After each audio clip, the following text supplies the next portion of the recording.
I grew up looking at Molly's room through the Molly's peephole. gerbil had a tiny bedroom with its own, even tinier gerbil cage.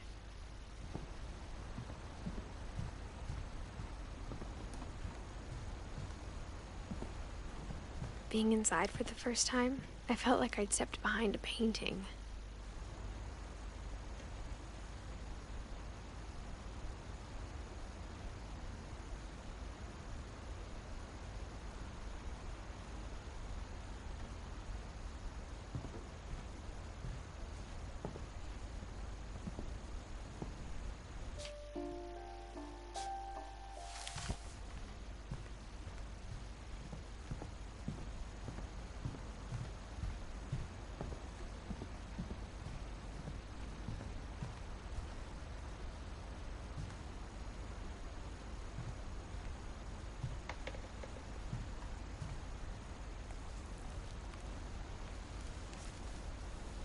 December 13th, 1947.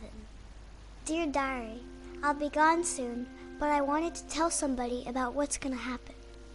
It started when Mom sent me to bed without dinner. I woke up and I was starving, so I looked around for something to eat. The gerbil food was dry, but I didn't mind it.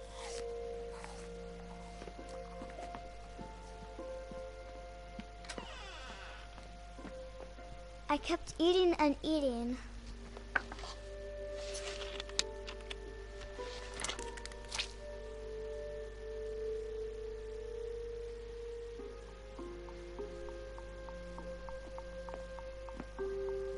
I ate a lot of things that night.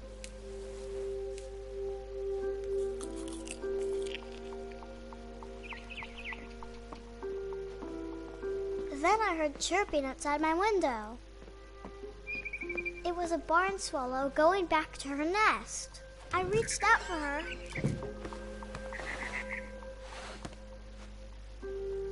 And suddenly, I was a cat.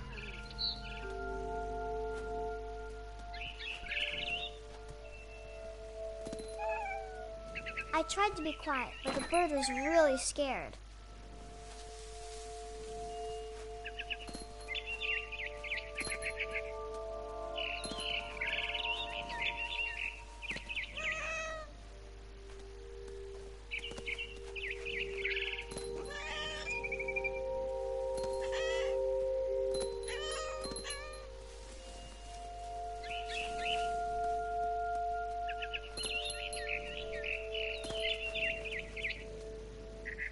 I jumped and I almost got her.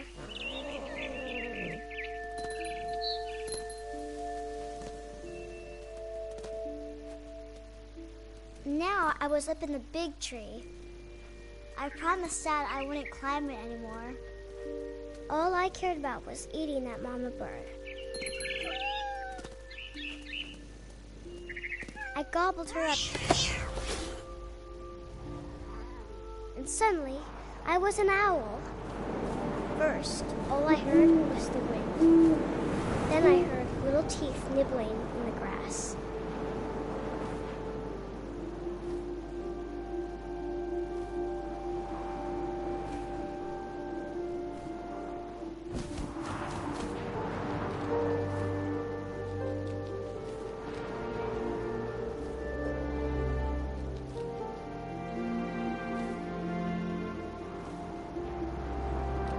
Rabbits.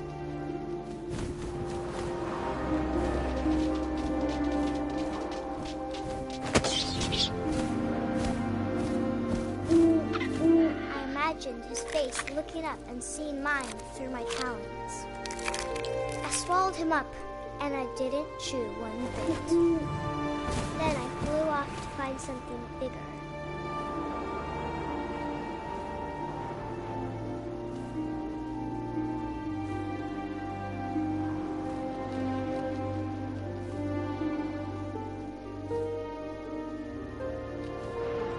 A mama rabbit.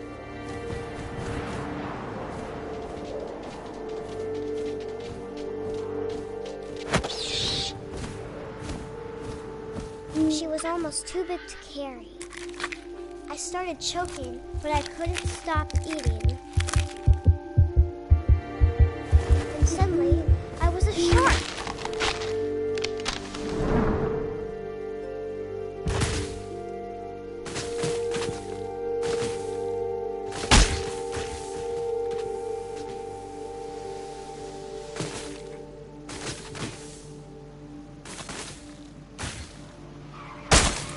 rolled off a cliff and into the ocean. Now, I was hungrier than ever.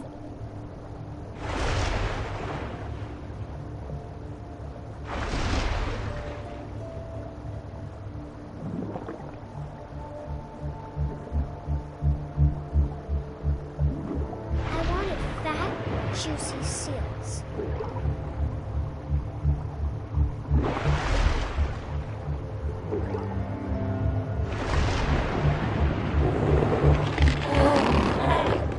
I tore off her flipper, and it tasted really good.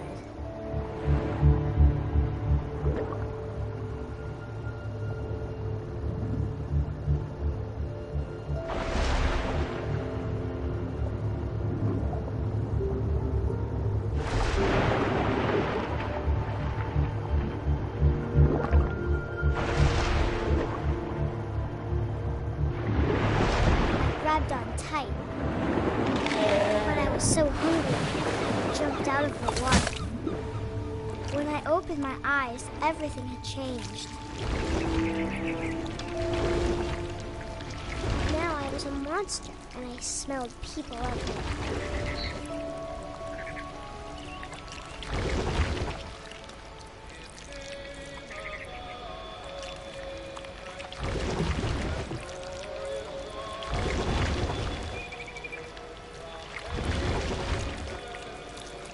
I was big, but I moved real quiet.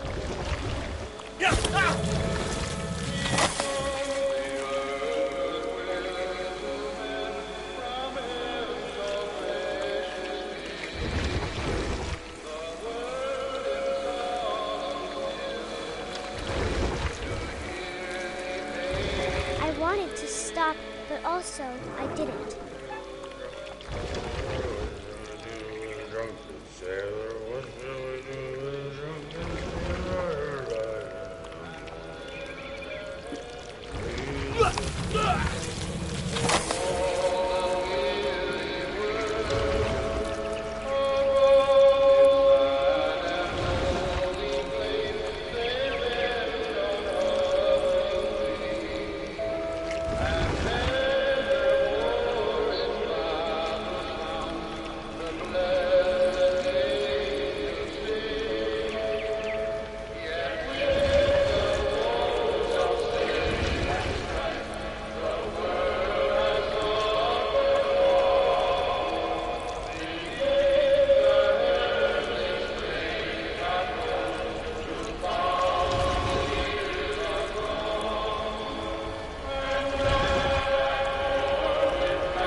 Passenger, I was still hungry.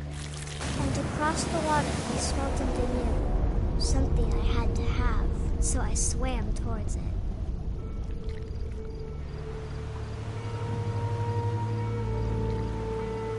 I slithered onto the sand, and the good smell went into an old pipe.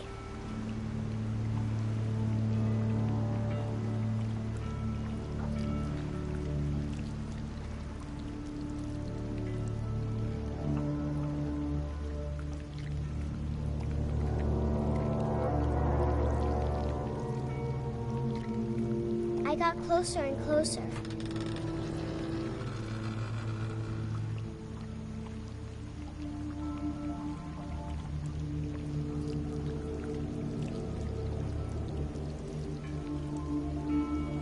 All of my stomach started growling.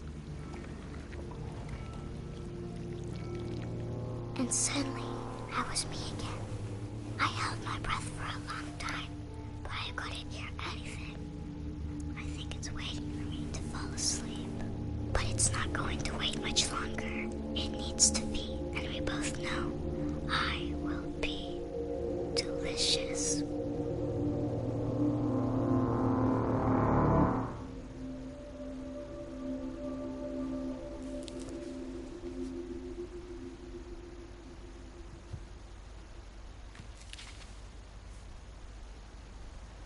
I'm not sure if I believed all of that, but I'm sure Edie would have.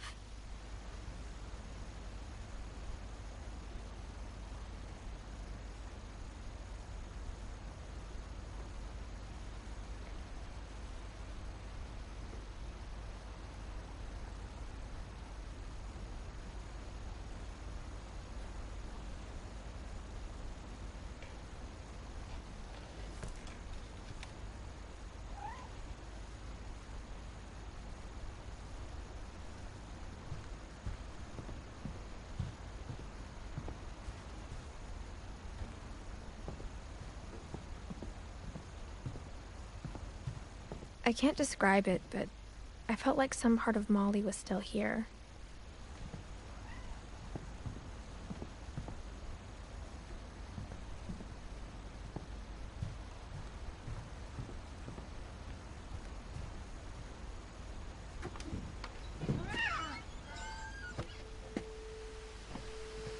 This will be obvious later, but my mom never told me any of these stories. Edie would have, but Mom didn't like bringing up the past. Though, when we adopted a stray kitten, she was the one who named it Molly. I spent a lot of time in Great-Grandma Edie's room. Even in her 90s, sometimes Edie seemed a lot younger than my mother. The only trace Grandpa Sam's first wife, Kay, left on the house was the pink bathroom.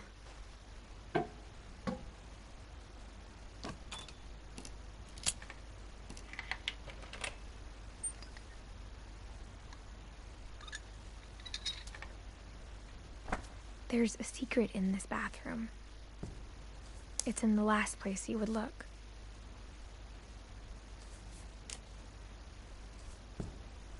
It isn't in the cupboard.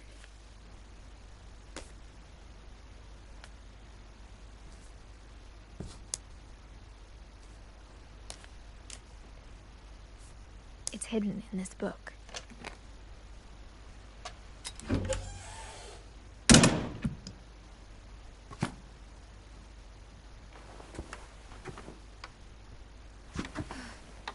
Sven gave Sam an old camera he'd refurbished.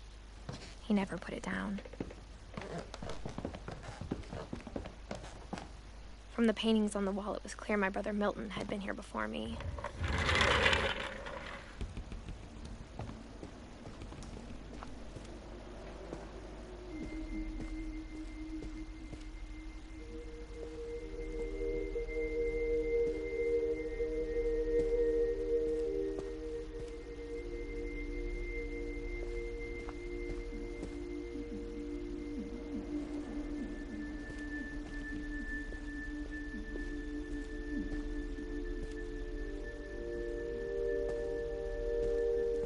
I knew Grandpa Sam had a twin, and that he never talked about him. I guess my grandpa didn't like history any more than my mom did.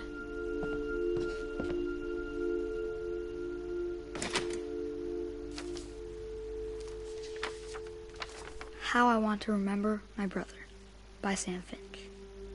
The thing I remember is that when he made up his mind, that was it.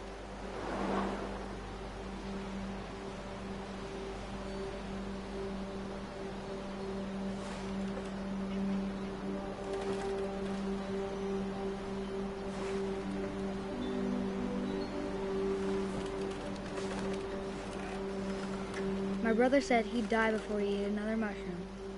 And he did. At Barbara's funeral, we swore we'd never be afraid again. And he wasn't. I think Calvin always wanted to fly. Sam! Calvin! Dinner's ready! Coming! But that day, he finally made up his mind to do it. I told him going around was impossible. Maybe if I hadn't said that,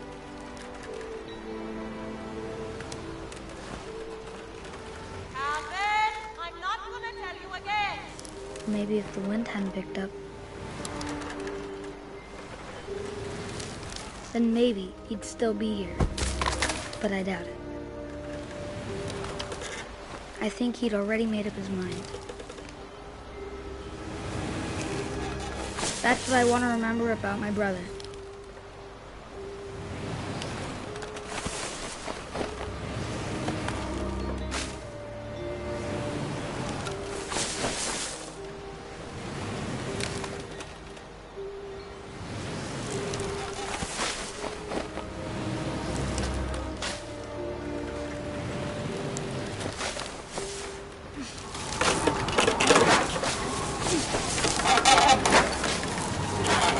The day he made up his mind to fly.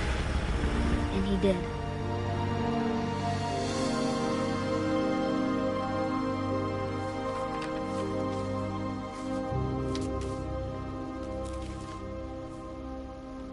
Calvin's story felt strangely familiar. When I was younger, I remember trying to do the exact same thing. After the funeral, Edie roped off Calvin's half of the room.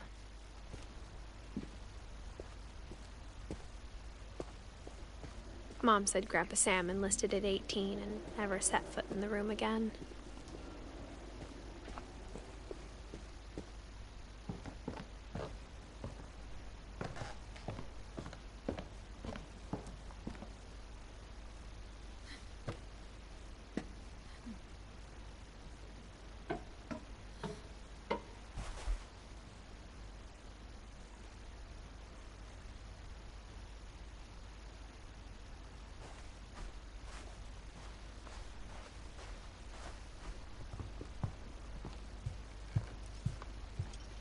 Her room was like a museum.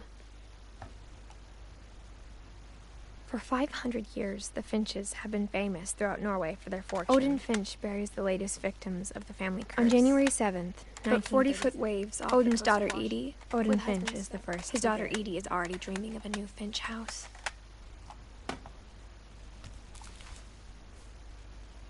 Whatever's wrong with this family, it goes back a long ways.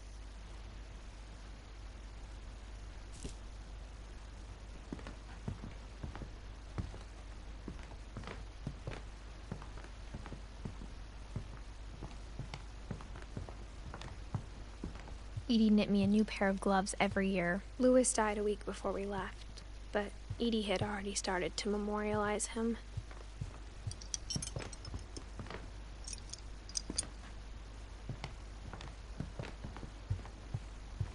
Edie gave a big interview about a mole. I hadn't thought of myself as Edith Jr. for a long, long time.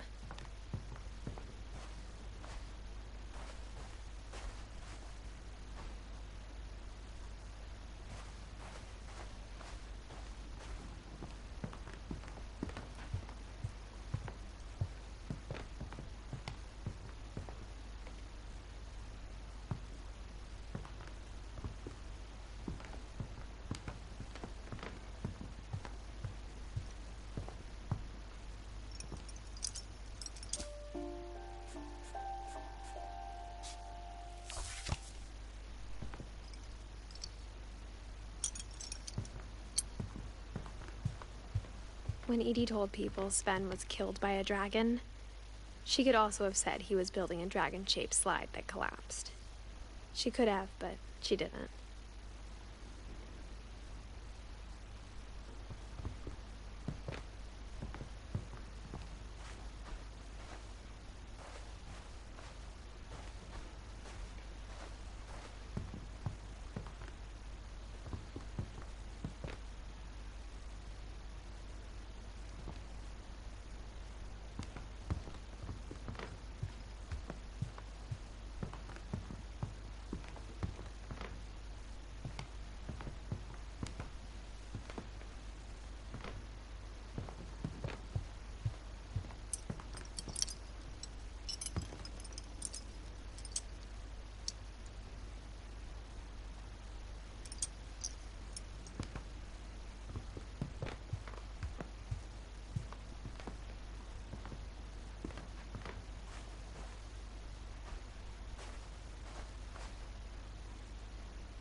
Great-grandma had always been the family's biggest fan.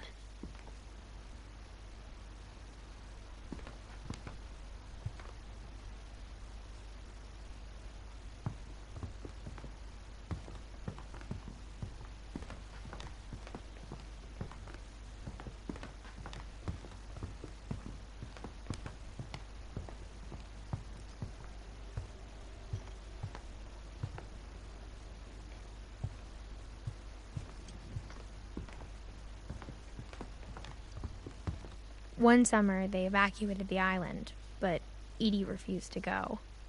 For a few weeks, she was a celebrity.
The passages were a pretty tight fit.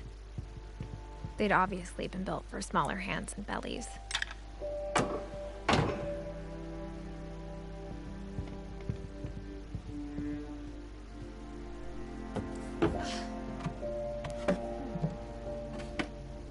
Growing up, I always thought of Barbara as a child star.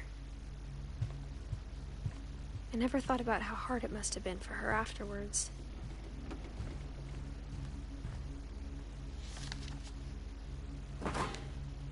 Of all the stories people wrote about Barbara's death, I'm surprised Edie saved this one.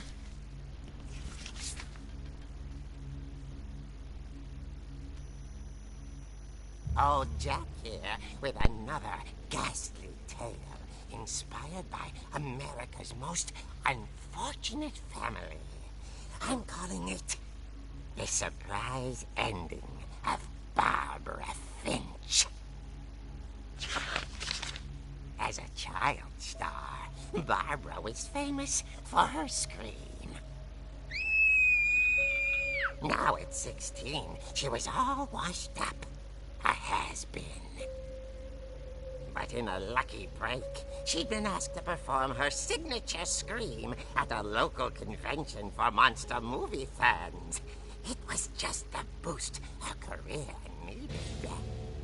Unfortunately, her scream hadn't aged well. Getting better. I think you just need the right motivation. Her biggest fan and current boyfriend, Rick, was about to demonstrate when... Now that was a great scream. It was Barbara's father, Sven. He'd slipped into a table saw and had to be rushed to the emergency room. So Barbara got stuck babysitting her youngest brother, Walter. Her convention comeback was cancelled. Okay, I'm hearing frustration, but I'm not hearing terror. What if I tried... A gang of hoodlums in Halloween masks have been terrorizing Orcas Island tonight. Police are urging residents to... That came from the basement. You're right! Also, I loved your delivery on that. Why is your basement door locked? Because my dad likes making puzzles and secret passages. There's a key hidden in the music box. The secret is to keep winding and winding until finally the key pops out. Thanks, babe. I'll be back in a sec. 20 minutes later, Rick hadn't returned. So Barbara went to look for him, right on cue. She reached for the music box. And as she wound the key, she listened for Rick, but the house was silent.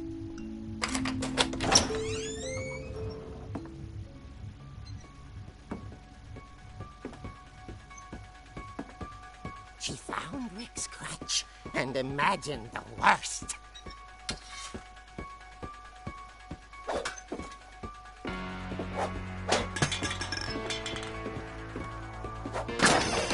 The gang's leader is the infamous Hookman killer, Dr. Carl Hamill, who impaled and then ate his family 10 years ago tonight.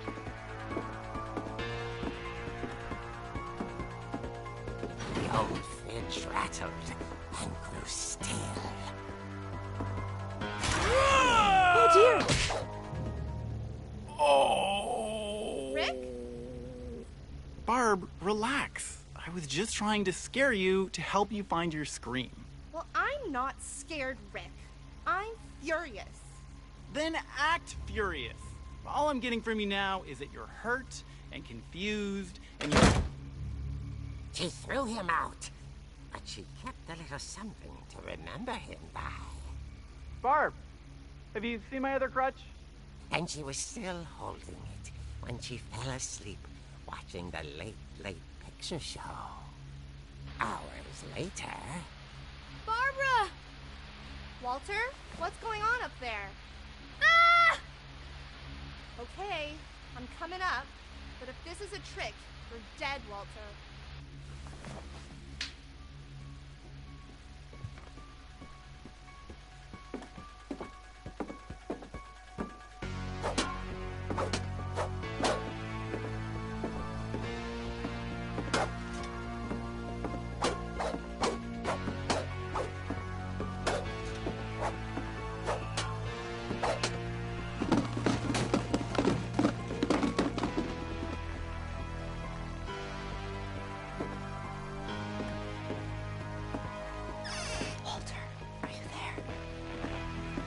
Walter vanished, but his bedside radio was still on. Orcas Island police describe the man as 6 feet tall, with a steel hook for a hand.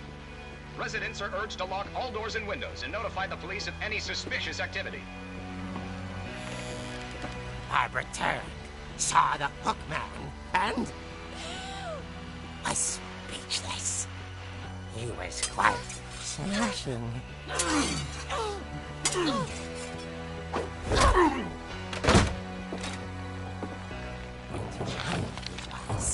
he couldn't get enough of Barbara.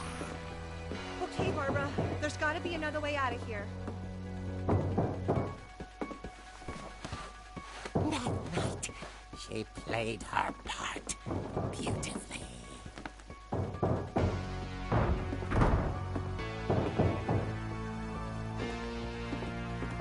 Molly's door hadn't been opened in years. The hinges groaned.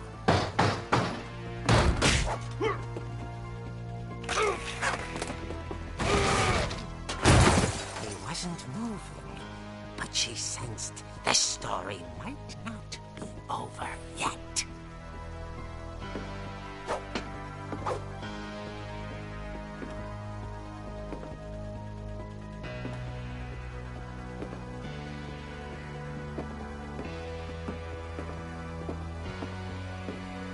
The Hookman had vanished. She listened for his breathing, but all she heard was...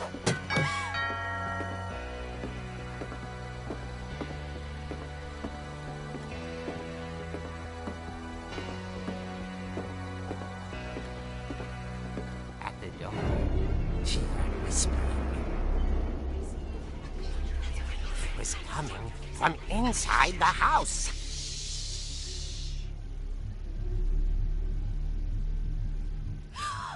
Oh dear.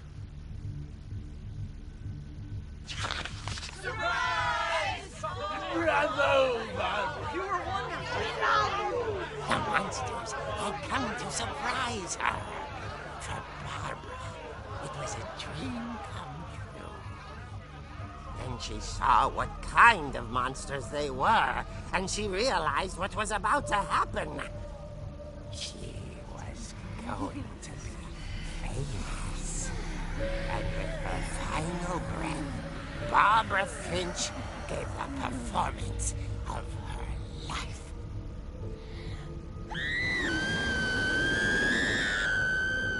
I wasn't there myself, but I hear Barbara was magnificent. Poor girl. She had a taste for stardom. But unfortunately, so did her fans. Of course, the police blamed it all on poor Rick, who disappeared the same night. And little Walter, hiding under his bed the whole time.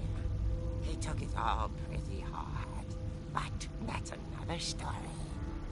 As for Barbara, tucked inside the music box is all they ever found of her. Her ear. Now that's what I call a real eerie tale.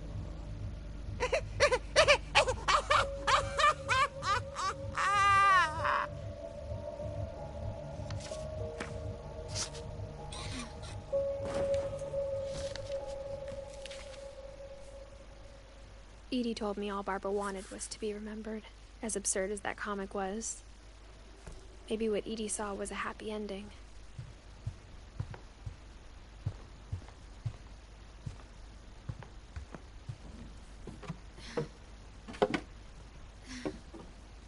I guess now I know why Mom didn't like me playing with the music box.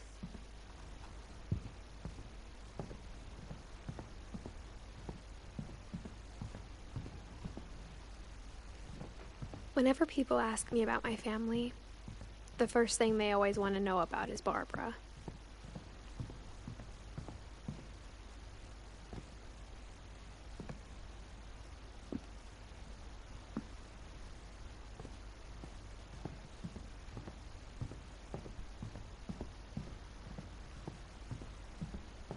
It's funny. All those times I played with the music box and never found the basement key.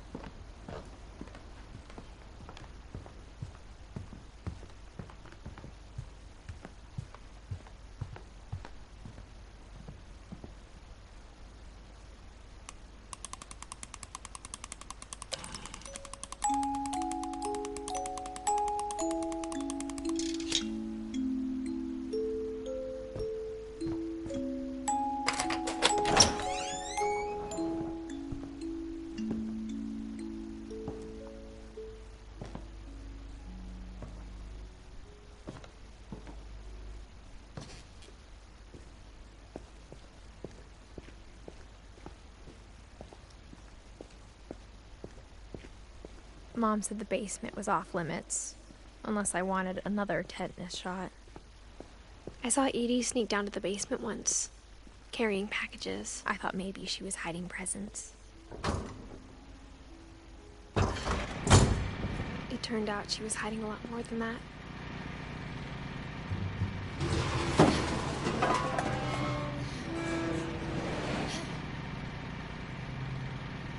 I remember asking Mom once about where Walter had gone. She said after Barbara died, he got as far away as he could. If there's a pattern in all these stories, I think it's that none of us has gotten very far. Goodbye, everyone. I can't believe I've been down here for 30 years. On that first day, after the shaking started, I didn't think I'd survive a week.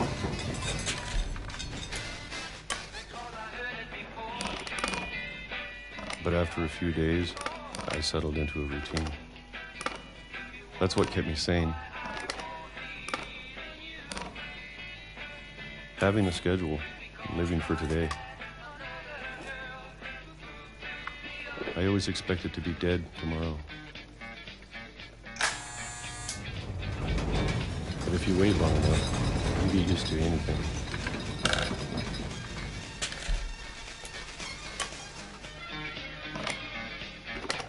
Even a monster on the other side of the door starts to feel normal. Almost friendly.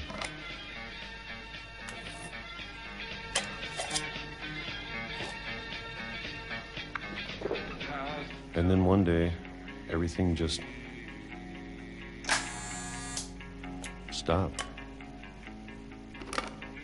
Whatever that thing was, it was gone. Maybe it got tired of waiting. Or maybe I just got tired of being afraid.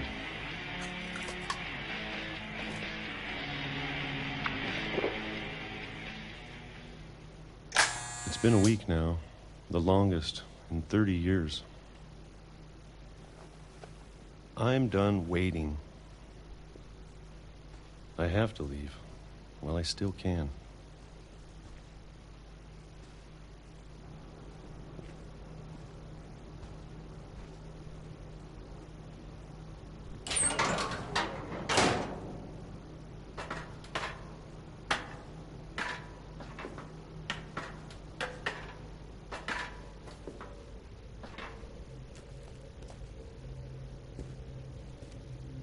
I know it's out there, somewhere. Whatever killed Barbara and Molly and Calvin.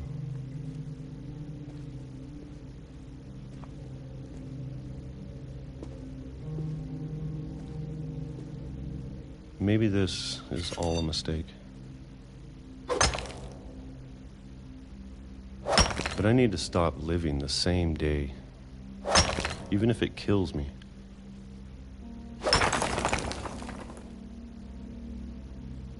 Whatever's out there, I want you to know I'm ready for it. I'm going to appreciate all of it, especially the food. I don't mind if I only have a year left, or a month, or a single week. I'd be happy with 1 more day. I can already imagine the sun on my face.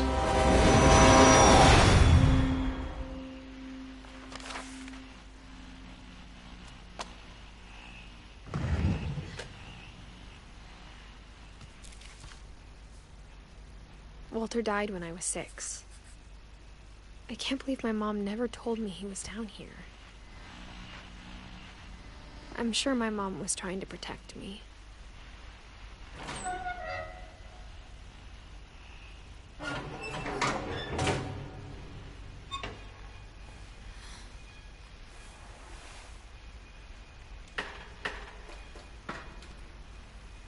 Maybe she was afraid I'd end up like Walter.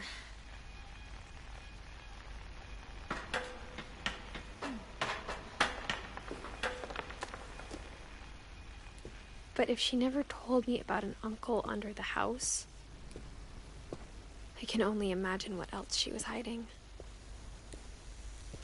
I don't want to make the same mistakes she made, trying to bury something that's still alive.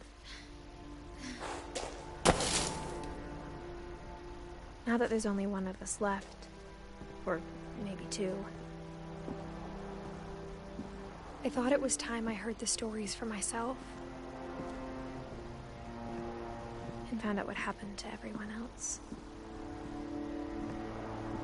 But now I'm worried the stories themselves might be the problem. Maybe we believed so much in a family curse, we made it real.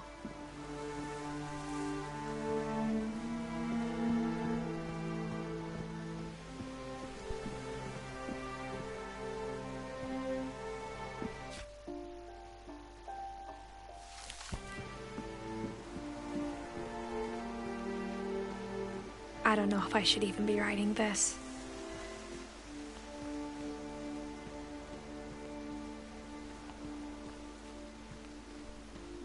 Maybe it'd be better if all this just died with me.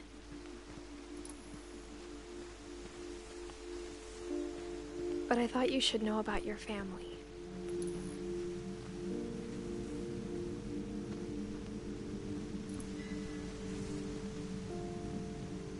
And the history you're a part of.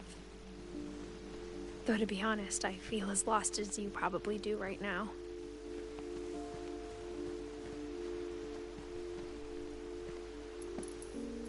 I think the people in these stories believed them, for what that's worth.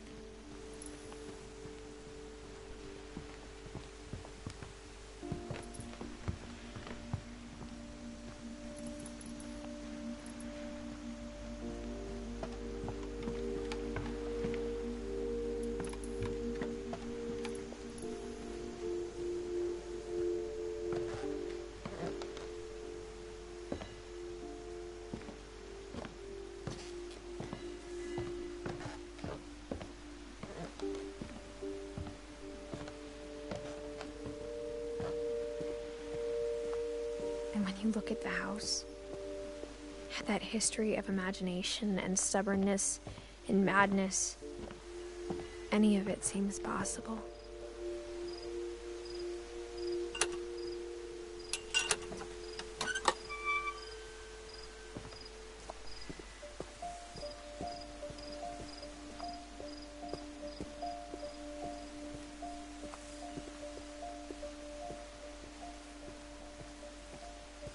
I think we've been surrounded by death for so long, we've just gotten used to it.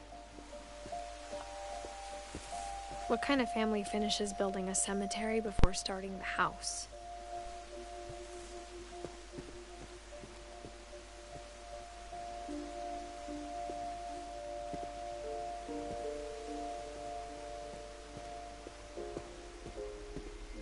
It's embarrassing for me to admit this, but the pet cemetery made me more uncomfortable than the human one. 3 of the gerbils were mine, and 2 had been my fault.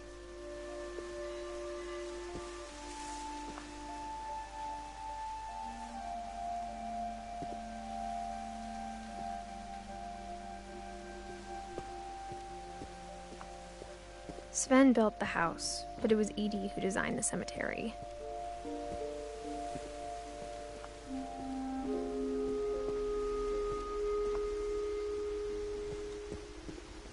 I'm sure Odin's monument had been Edie's idea. My mom was always trying to move on, but for Edie, the past never went away.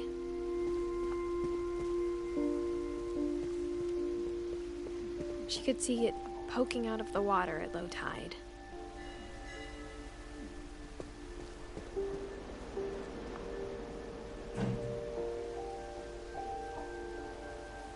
Edie said she dreamed about the old house every night.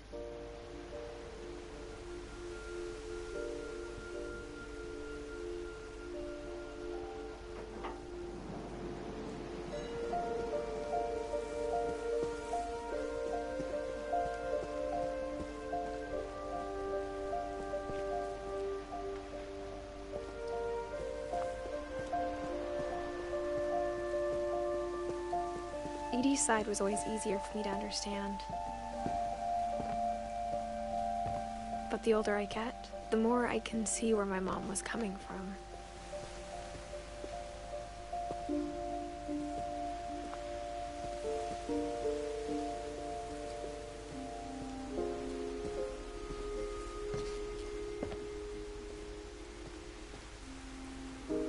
She lost 2 of her brothers, just like I did. I get why she tried so hard to protect us. There's so many things I wish I could ask my mom now. Part of me thinks this is what she wanted all along. For me to come back someday and find everything out for myself.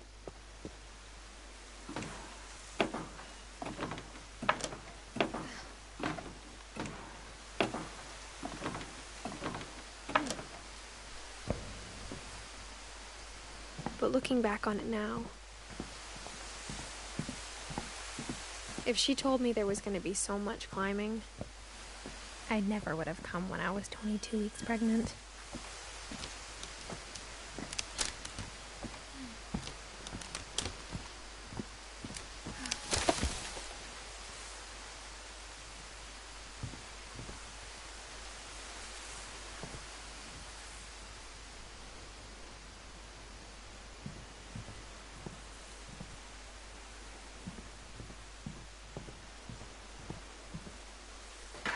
I never met Grandpa Sam, but I think he and my mom had a lot in common.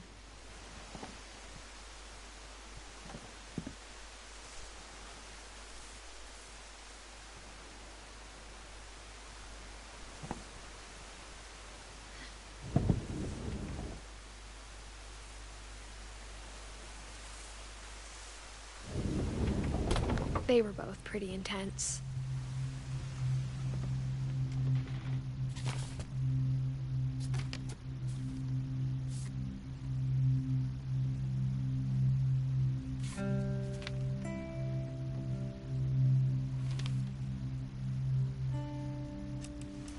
Dawn, I promise, you'll never forget this weekend. Yes, sir.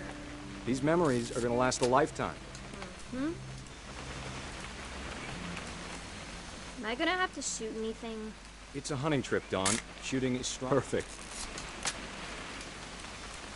It's gonna rain the whole weekend, isn't it? I will never forget this weekend, Dad.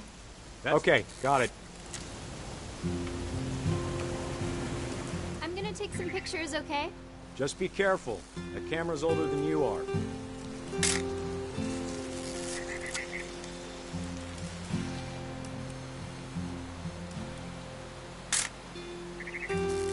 You're right, Dad. It's starting to clear up. Still freezing, though. Definitely should not have drunk all that coffee.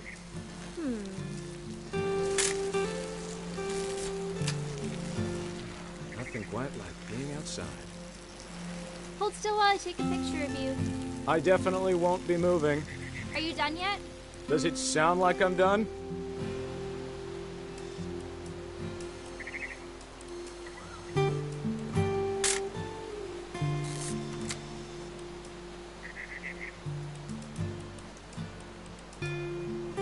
Oop. A little more gas in the tank, I guess.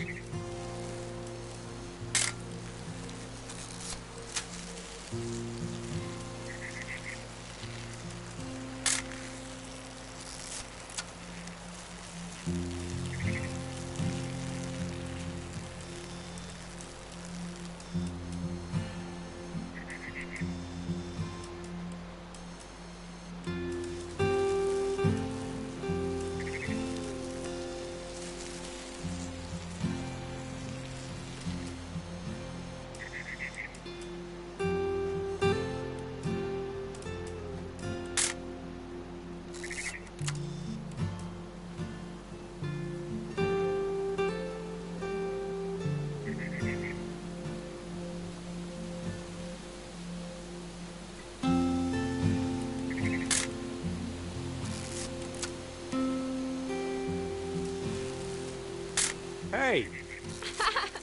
That's a keeper. I'm just saying, I'm not always gonna be here, Dawn. You'll need to remember this stuff, if you want to survive. I'll be fine, Dad. You know who else thought he was gonna be fine? Some guy who died. Dawn, I'm being serious. I know, Dad. You're always serious. Doesn't being out here make you want to chill out? Dad! Good eyes, Dawn.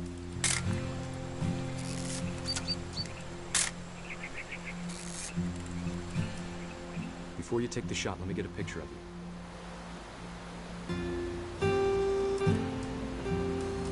Dad, I... Just breathe. Let me get behind you.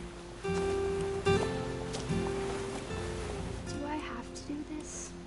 Dawn, you don't have to do anything. But if you want to survive, you need to be strong. Great shot, Dawn!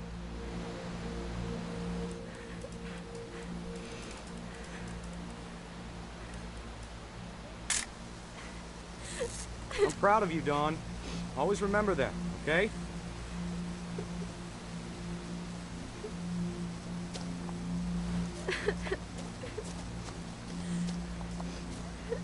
Sorry, Don, just gotta reset the timer.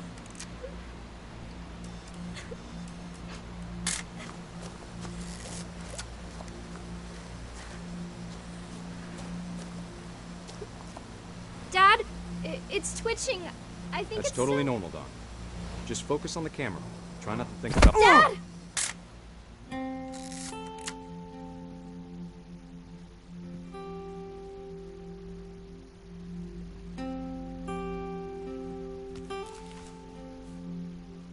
Of all these stories, that's the one I wish most that my mom had told me.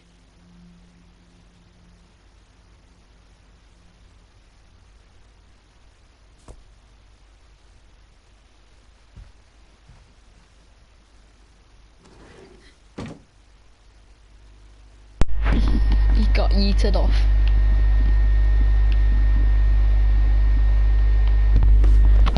After Sam died, my mom and Edie got really close. They'd both lost a lot.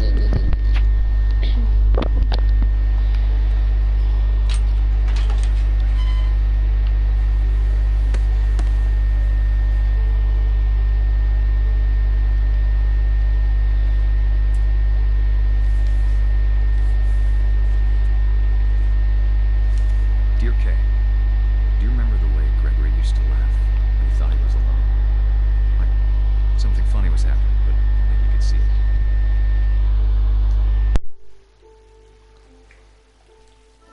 I think he saw things the rest of us don't.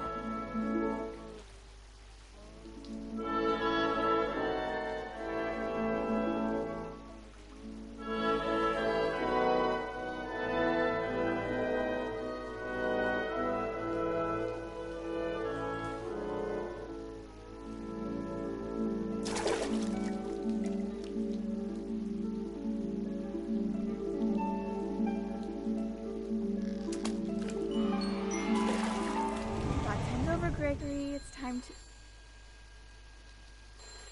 Hold on, sweetie. Hello? Sam, I told you I don't want to talk right now. I wonder what he saw.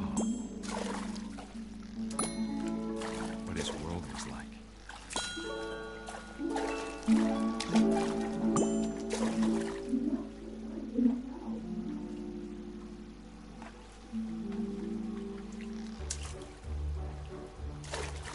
Reminded me so much of Calvin. What am I even playing?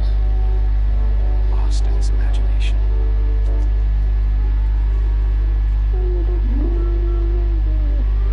Whatever it was, he saw. Whoa, I get it.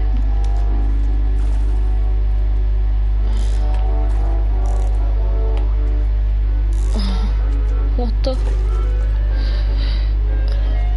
Take me up. Take me up.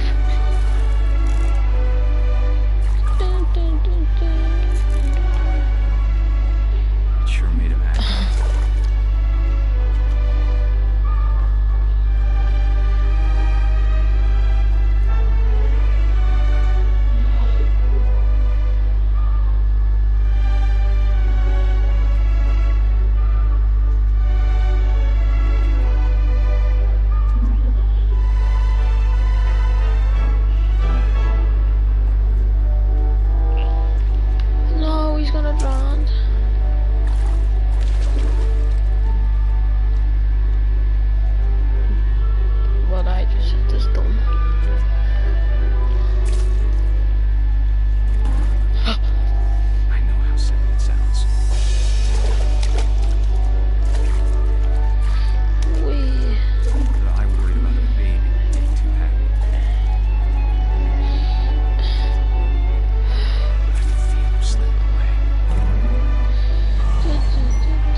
Oh, you idiot.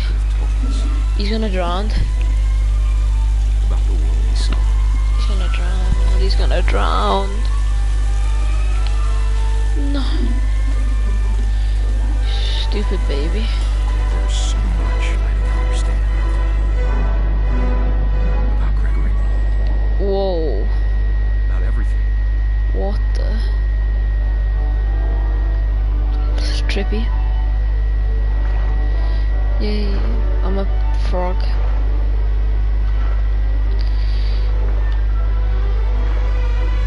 You know what happened wasn't your fault.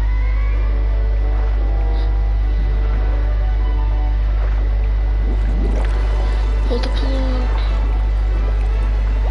I'm sure he's happy. Oh no. You want him to be happy too. Good luck, Kay. Love, Sam.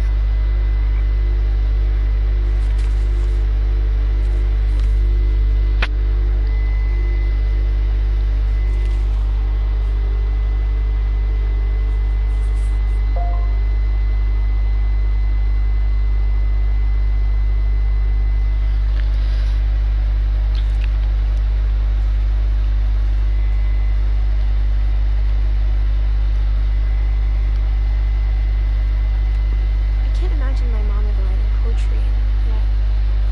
A poem for Gus, who always said the wedding was a bad idea.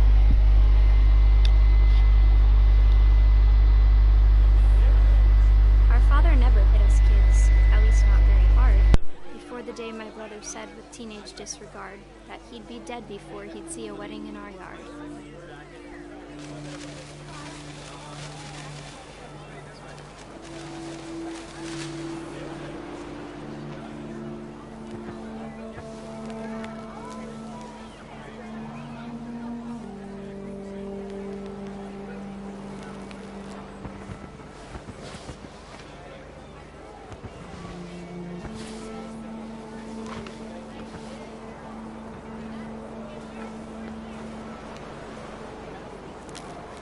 My father made him come, of course, but Gus stood far apart, just flew his kite and bottled up the storm inside his heart.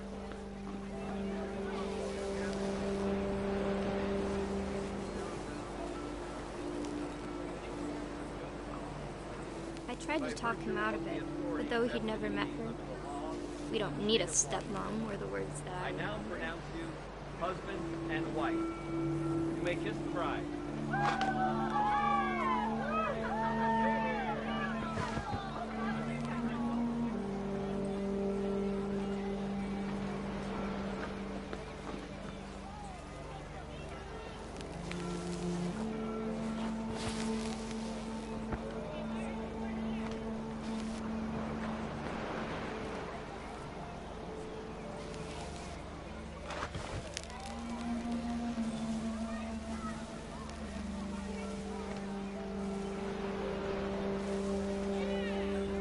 When the time for photos came, Dad ordered him to come here. But Gus declined, and as a sign held up his middle finger.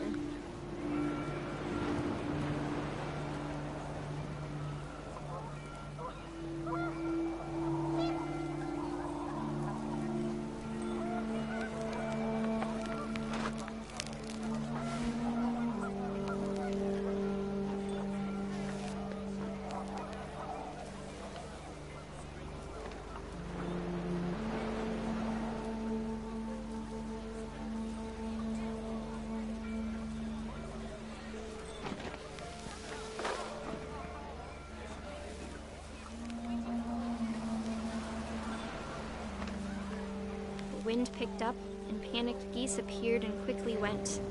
But all the humans did that day was go inside the tent.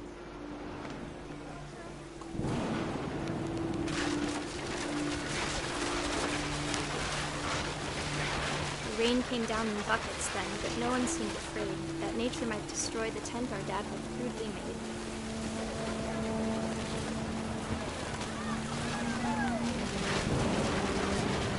Thunder sounded much too close and full of angry power, but all my father said to this was, "Make the music louder."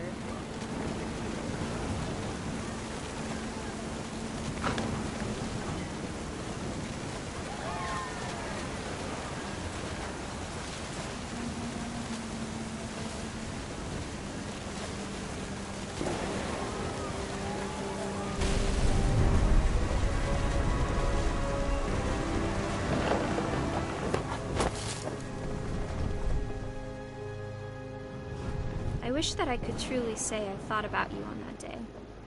Out there on the beach alone, just you, the wind, the sea, and foam. But I didn't, until we found you.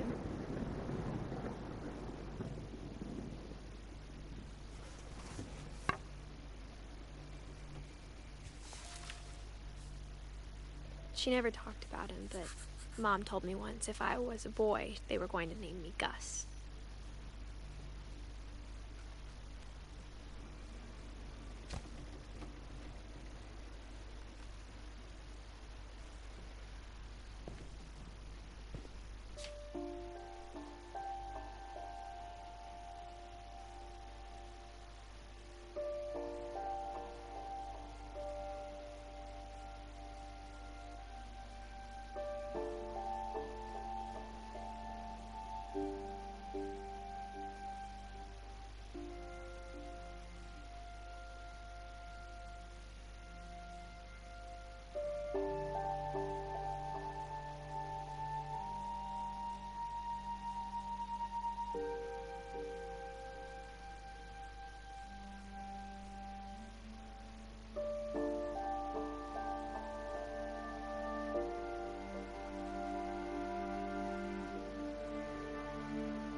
My mom moved up to the loft after her brothers died.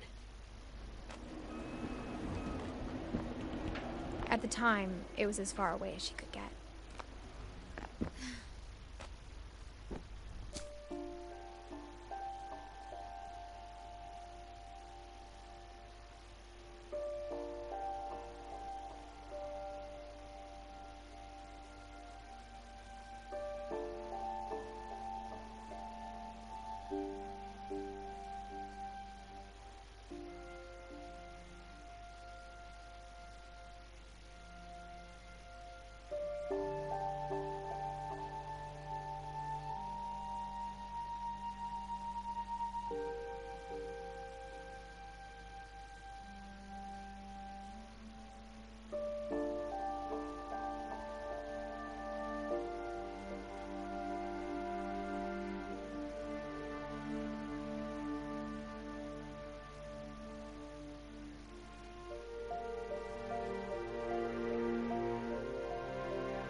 She spent a summer building houses in Calcutta, where she met my dad. My mom moved to India a week after graduation and got a job teaching English.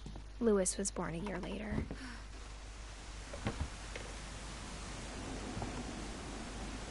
When my dad died, I don't think Mom knew where else to go. I'm sure Edie was happy to have her back. The house had to get a little bigger, but Edie was used to that.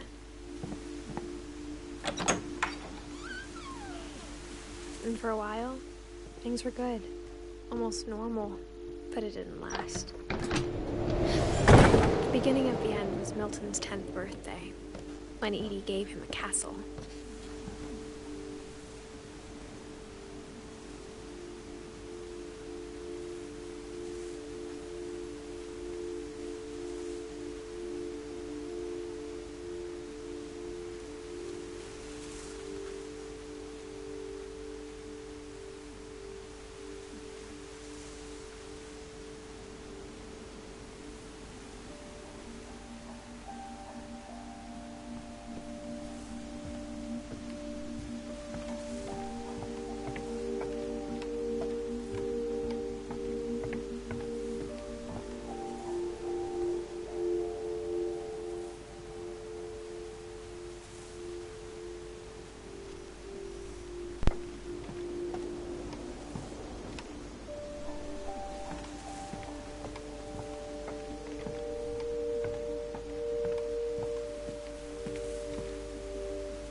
After Milton disappeared, the only thing he left behind was a room full of paintings.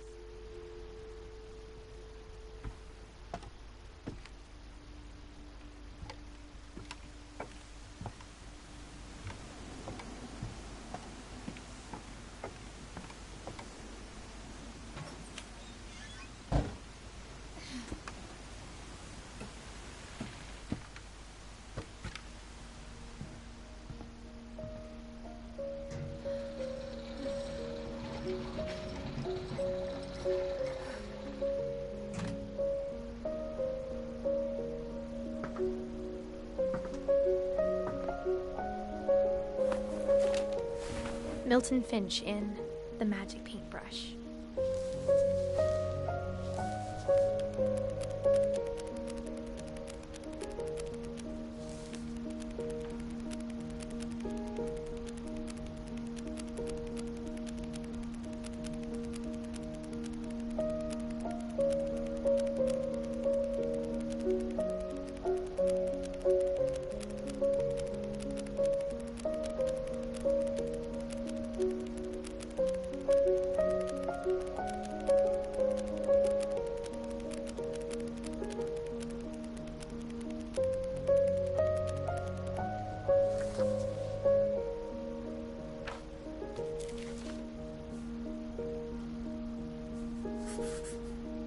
I was 4 when Milton disappeared.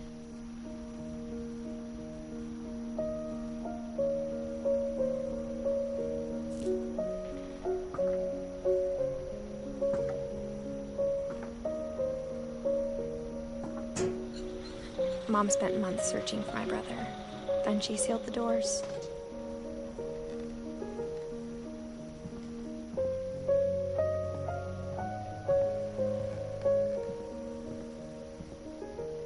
Whatever Milton had found in the house, Mom didn't want it getting out.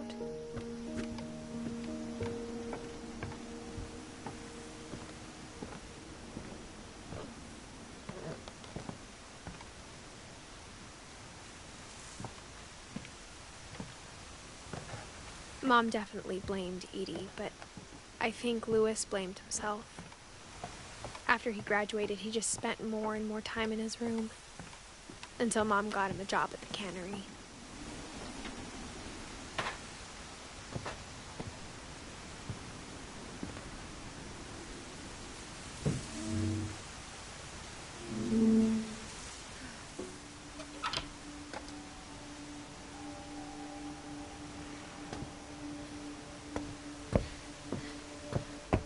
Louis's room smelled very, very familiar. That part of him lived on.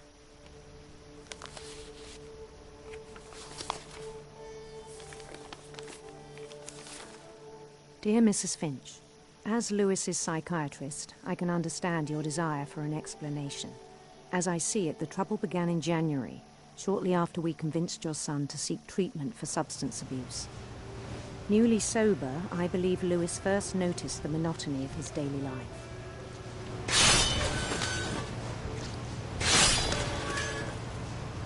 He kept working at the cannery. But he withdrew part of himself. In our sessions, I saw the same behavior. His mind began to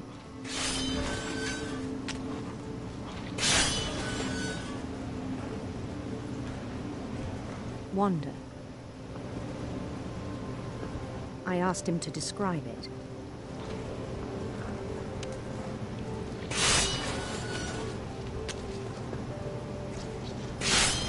He said he started small, imagining a labyrinth. He'd feel his way about.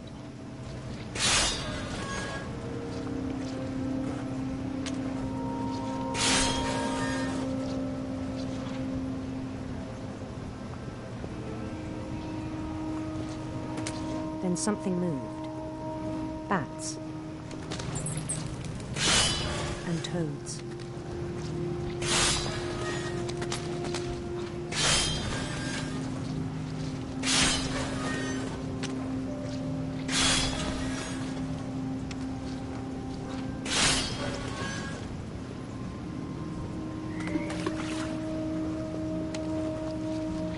and things that have not names.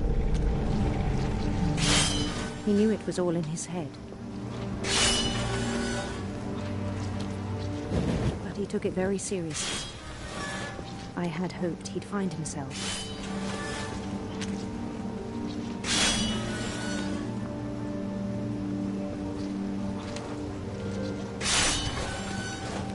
But he found something more.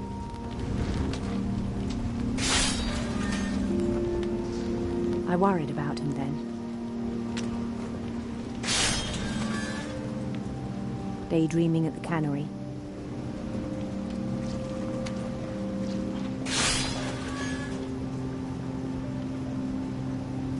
I spoke with his boss.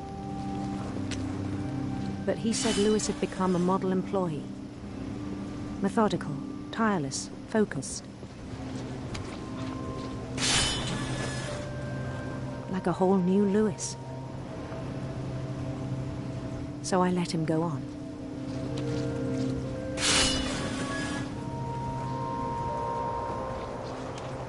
I even encouraged him. It seemed very promising at first. He told me he'd made a new friend.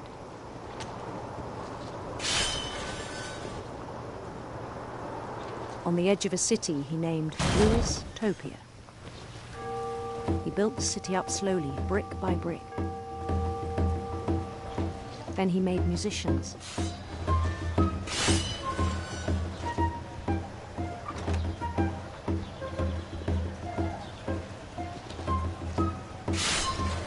And songs for them to play.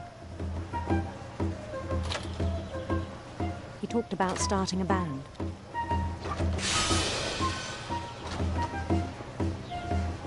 And he was always humming something. Every day his imagination grew stronger.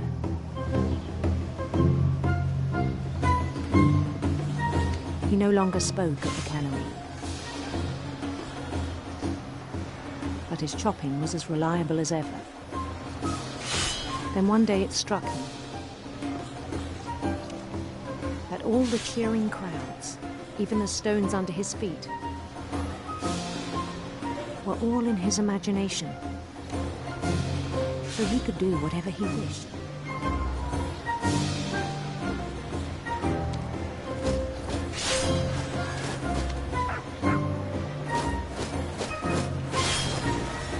He held an election for mayor, and he won. They begged him to stay, but his mind was already wandering. It became a game for him.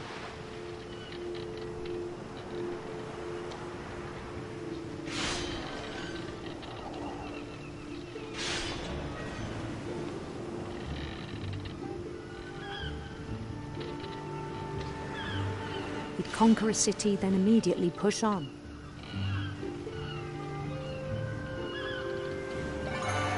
New Louisville.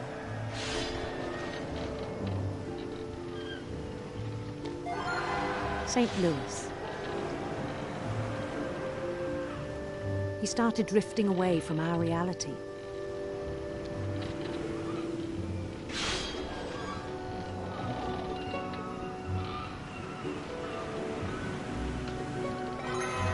Minneapolis, until one day he forgot to go home from the cannery.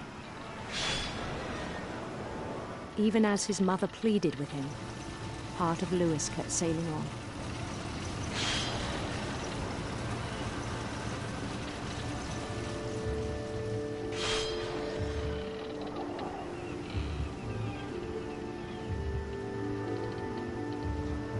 In Lewisburg, he heard rumors of a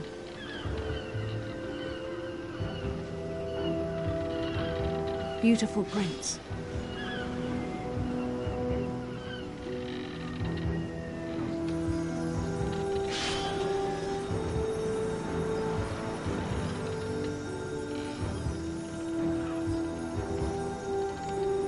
The prince was on his own quest for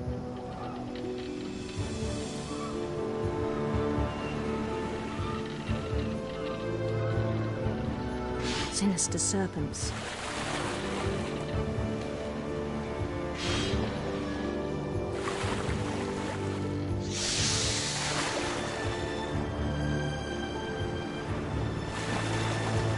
He followed the sound of his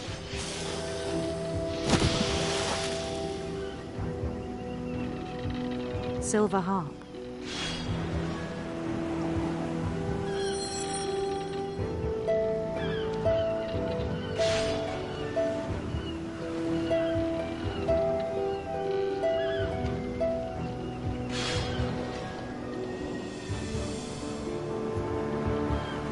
His chase led him to a golden palace east of the sun and west of the moon.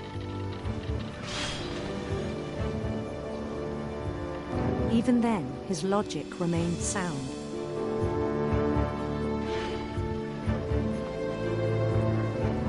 He knew the world was all in his imagination.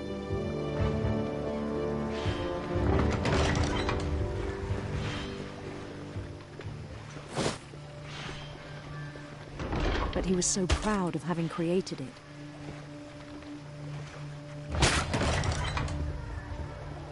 In his own eyes, he'd become something greater than a king.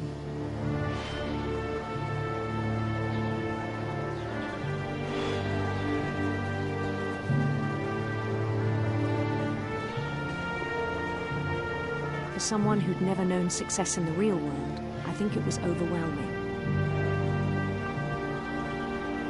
And then it struck him that the real Lewis was not the one chopping salmon, but the one climbing the steps of a golden palace.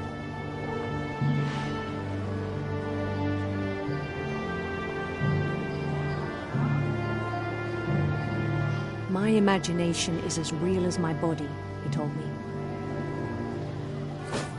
It was hard to argue with him.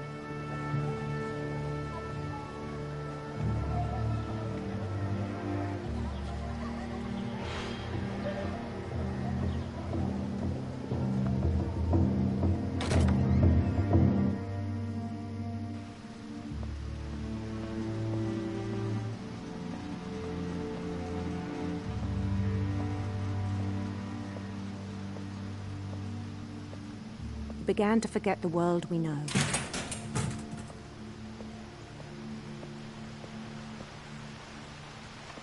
I think it pained him to remember Lewis, the cannery worker.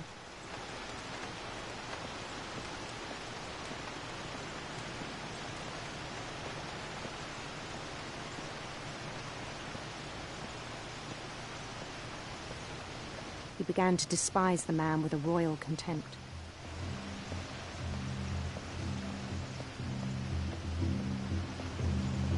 I still thought I could save him.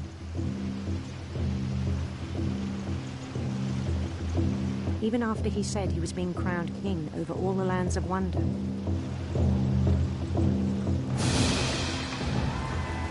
The palace would be packed with his companions.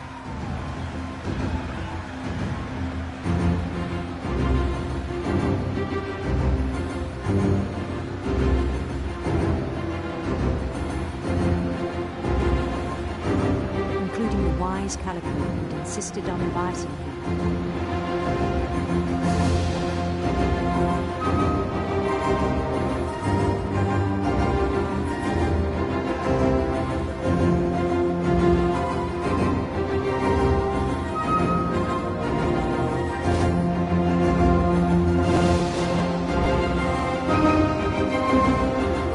His prince waited, holding his crown.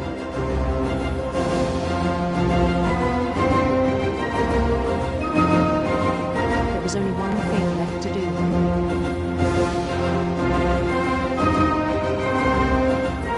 Bend down his head.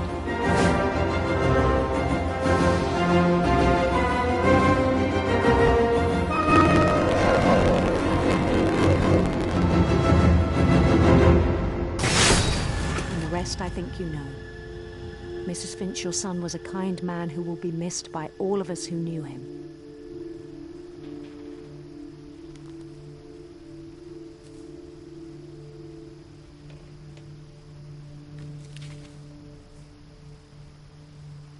My brother was really cool. I wish you could have met him.